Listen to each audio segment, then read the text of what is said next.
समूह के विभिन्न प्रकारों का वर्णन करें कि समूह के विभिन्न प्रकार कौन कौन से होते हैं। चलिए समूह के हम विभिन्न प्रकार को अच्छे से समझते हैं। समूह का वर्गीकरण विभिन्न मनोवैज्ञानिकों ने भिन्न भिन्न प्रकार से किया है। सभी मनोवैज्ञानिकों के विभाजन के आधार अलग अलग हैं। समूह के कुछ मुख्य प्रकार जो है वो निम्नलिखित हैं। पहला क्या है? पहला है प्राथमिक और द्वितीयक समूह, प्राइमरी एंड सेकेंडरी ग्रुप। कूले ने सदस्यों के पारस्परिक संबंधों के आधार पर समूह को दो भागों में विभाजित किया। एक पहला प्राइमरी एंड दूसरा सेकेंडरी। सदस्यों के बीच घनिष्ठ संबंध होता है, जैसे कि परिवार, कार्य समूह आदि प्राथमिक समूह के ये एग्जाम्पल है, यानी कि उदाहरण है। इसमें व्यक्ति के साथ आमने सामने का फेस टू फेस संबंध होता है, रिलेशन होता है। लिनग्रेन ने कहा कि प्राथमिक समूह का तात्पर्य ऐसे समूह से है जिसमें पारस्परिक संबंध और बारंबारता एक साथ घटित होते हैं। प्राथमिक समूह के सदस्यों के बीच हम की भावना अधिक रहती है। इसमें मतज्ञ की दृढ़ता होती है। इस प्रकार के समूहों के सदस्यों के मनोवैज्ञानिक यानी साइकोलॉजी पहलू जैसे कि मनोवृत्तियों, आदतों, कार्य, व्यवहारों आदि में दृढ़ता पाई जाती है।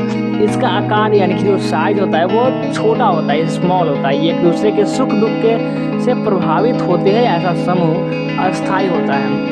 और अगला है द्वितीयक समूह के सदस्यों के बीच औपचारिक संबंध अधिक होगा। इसमें आपसी संबंध के आधार धार्मिक निष्ठा, राजनीतिक दल की सदस्यता, वर्ग निष्ठा आदि होते हैं। इनके सदस्य एक जगह एकत्रित नहीं होते बल्कि किसी माध्यम से आपस में जुड़े होते हैं, जैसे सामाजिक संगठन, राजनीतिक दल, शैक्षिक संस्थान आदि इसके उदाहरण हैं। इस संबंध में लिनग्रेन में लिखा है कि द्वितीयक समूह अधिक अवैयक्तिक होते हैं तथा सदस्यों के बीच औपचारिक तथा संवेदनात्मक संबंध होते हैं। दूसरा है औपचारिक एवं अनौपचारिक समूह, फॉर्मल एंड इनफॉर्मल ग्रुप। संरचना के आधार पर समूह के दो भागों में विभाजित किया गया है।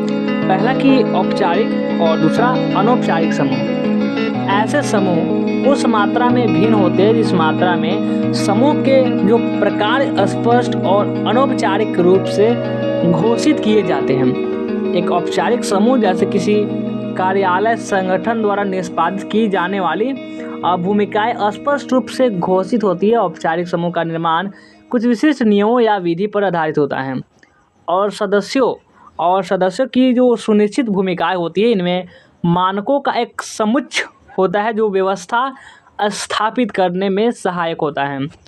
कोई विश्वविद्यालय एक औपचारिक समूह का उदाहरण है। दूसरी तरफ अनौपचारिक समूहों का निर्माण नियमों या विधि पर आधारित नहीं होता और सदस्यों में घनिष्ठ संबंध होता है।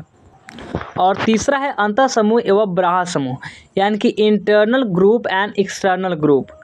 तुलनात्मक आधार पर समूह को दो भागों में विभाजित किया गया है, अंतर समूह एवं बाह्य समूह।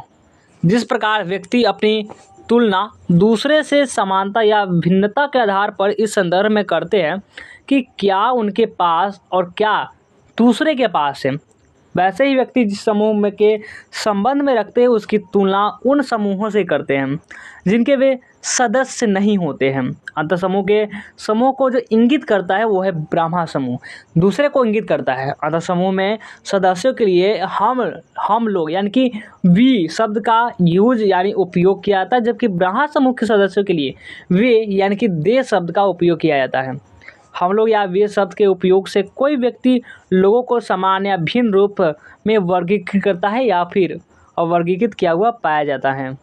अंतर समूह में सामान्यतः व्यक्तियों में समानता मानी जाती है, उन्हें अनुकूल दृष्टि से देखा जाता है और उनमें वांछनीय विशेषक पाए जाते हैं। बाह्य समूहों के सदस्यों को अलग अलग तरीके से देखा जाता है और उनका प्रत्यक्ष अंतर समूह के सदस्यों की तुलना में प्रायः नकारात्मक होता है।